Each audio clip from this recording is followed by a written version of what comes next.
What is it, the brakes? Somebody help. What's up, folks? It's your boy Coach Ty back at you with another one, and in today's video we have 5 more mistakes that gym newbies make. Let's get straight into it. Here we go. Number 1, overtraining your abs. So this is a big one. Many people, especially guys, want to get a six-pack. It's one of the most common goals there are. As I said in many other videos, you already have a six-pack. If you didn't have abs, you wouldn't be able to stand upright. The abs are one of the most important muscles in the body in that they act on the spine. If you didn't have abs, you would have a very serious problem on your hands. You don't want to get abs, you want to reveal them by reducing your body fat percentage. But past the problem with the quote-unquote getting abs phrase, the second problem is that you can't spot reduce body fat, mostly. And many assume that by doing endless crunches or sit-ups, they will reduce their belly fat, but that's not the case. And also, quick side note, most of the big compound lifts elicit high amounts of ab activity anyway, so doing additional ab work is usually redundant. My recommendation for you is to reduce your body fat by eating in a caloric deficit and doing resistance training until you've lost enough body fat to see your abs. If you get down to 12, maybe 10%, aren't satisfied with how your abs look in the mirror, then consider adding some additional ab work to thicken them. Mistake number 2, not tracking your workouts. I made a full video on progressive overload and how it's one of the most important rules to follow for muscle growth.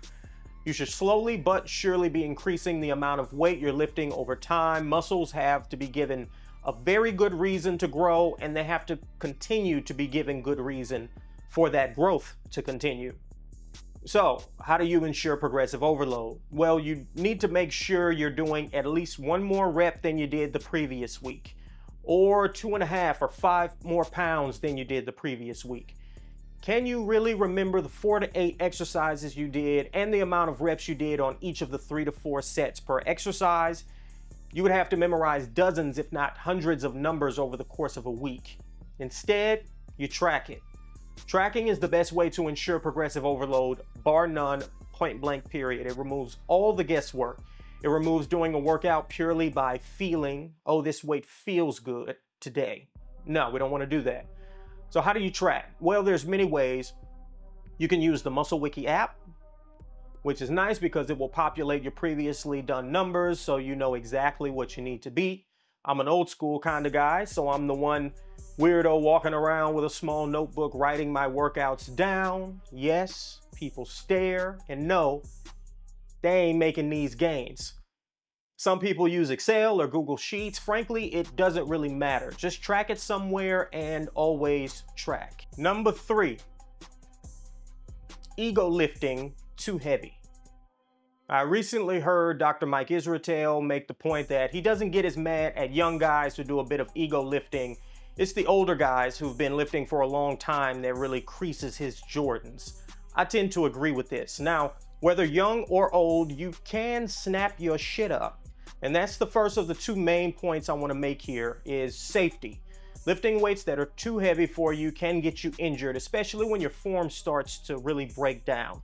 Especially if you start rounding or hyperextending your lower back. The second thing to keep in mind here is just efficacy.